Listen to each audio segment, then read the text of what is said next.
Okay, here you go. Hello, we are going to be doing the digestive system for you today. Yes. Lots and lots of lovely numbered pins because there's so much information here. Some of them even have subcategories, if you want to call it that. So we're going to walk you through as best we can. Starting with the number one, the laryngopharynx. Unfortunately, because our lovely lockjawed cat, it is pretty much impossible to show you that. But what you would be looking for is that it is posterior to the oral pharynx and the soft palate, and it's anterior to the start of the esophagus. So that's your big to-do there. Okay. Number two is the esophagus. Unfortunately, our trachea is covering it, but just know that it's deep to or posterior to the trachea. The esophageal hiatus is, it's basically subdiaphragm. It's superior to the lower esophageal sphincter. So you really kind of have to bear with me a minute, and let me see if I can kind of point it out to you down here.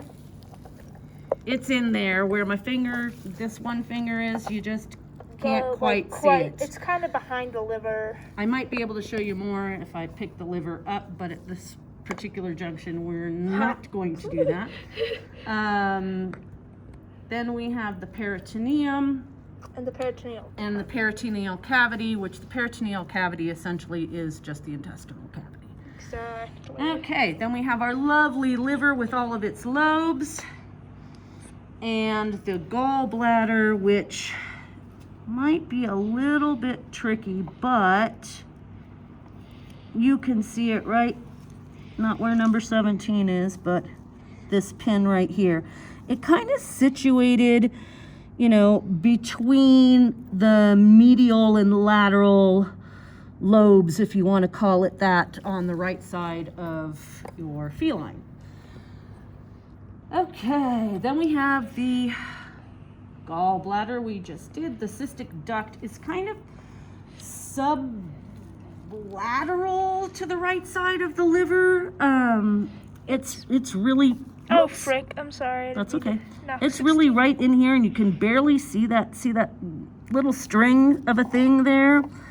That's what we're looking at. So I'm gonna take this pin out if I can. I was like, I'll grab it with the That's good enough. forceps. Okay, then we have the falciform ligament, which separates the diaphragm, or comes down from the diaphragm to the medial point of the liver. So that's what that is. Let's see, and you can see there's the pin for 10 because we're estimating its place, so to speak. Exactly. Okay, then we have the stomach. Loads of fun. Let's get the liver out of here. Yeah, let's get all these pins that are kind of in the liver and yeah, except for we need to leave this one because it's for later. exactly. And if we pick up this liver, It's a lot easier to see our lovely deflated stomach here. When you move your hand. Yeah, sorry. It's okay. You've got your lesser curvature, which will be on the interior, right? And then your greater curvature is right here on the exterior. It's kind of hard to see because our stomach is so deflated. It's got pretty much no form. And when we talked about the esophageal hiatus, we kind of talked about the esophageal sphincter.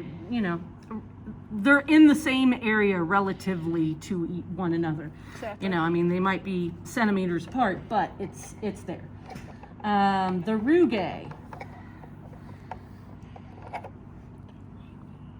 Now let me see here if you can bear with the pinning and unpinning. 17 million different things. We're losing our Pin names. pins. Yep. Sadly, dang it. Okay, so rugae are in here as well.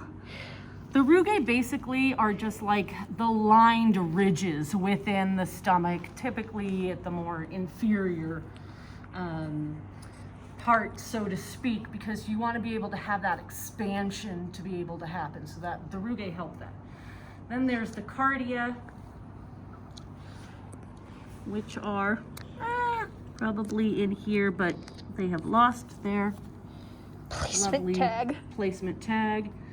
The fundus Is the top which section. is right here. You can see it. It's just basically the top section of the stomach. Mm-hmm. And then the body is, well, basically everything else of the stomach is considered in the body almost. And then you got the Pylorus, which is H, and the which is right here. Sphincter, which, hang on. Nope. If we kind of lift this bit here, you can see Where those are. Yeah. Okay. All So I right. think we can move away from the stomach now to the lesser omentum, which lesser she was saying is omentum behind. is really kind of inferior to everything. So we'd have to kind of pick this up. Look, here it is. That's lesser omentum stuff. There you Back go. there. Okay. Then we have the spleen, easy peasy find. Yep. Right there. The pancreas is right in here. It's tucked It's a in a little bit tucked in, but you can still see it Exactly. with the big 11 on it because apparently it likes the number 11. Yeah, here. Okay. And Pancreas. the duodenum is going to be found pretty much right where the juncture between the stomach and the small intestine are going to happen. Okay? So right in this area in here. Because here's the duodenum in and of itself. And here is the junction of the stomach. Connecting. As you can well see. All right, and then we have the common bile duct and the common hepatic duct. So remember, anytime you hear the word hepatic, it's going to be liver land. So both of those are underneath here.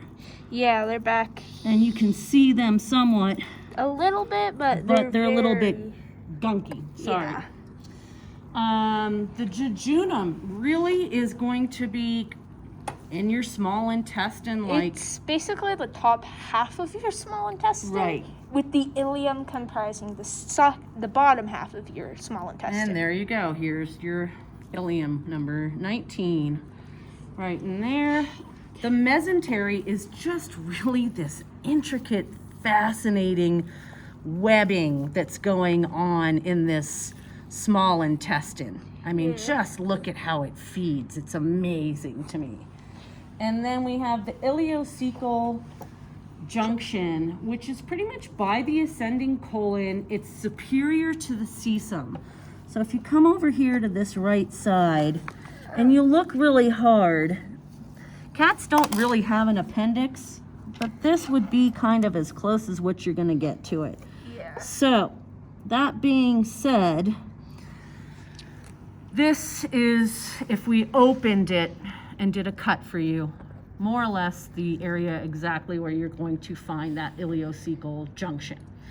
Then we have the large intestine. So we're just going to Start moving. pull all of this stuff out of your guys' way so you can see more of it. Here goes our small intestines. And here is going to be your ascending, transcending, and then obviously descending. So the cecum we already talked about. Really, when we talked about the ileocecal junction, I showed you guys what that was. Then we've got the rectum, which is down in this area. Sorry, we just lost our pin. And of course, the anus, which is the anus.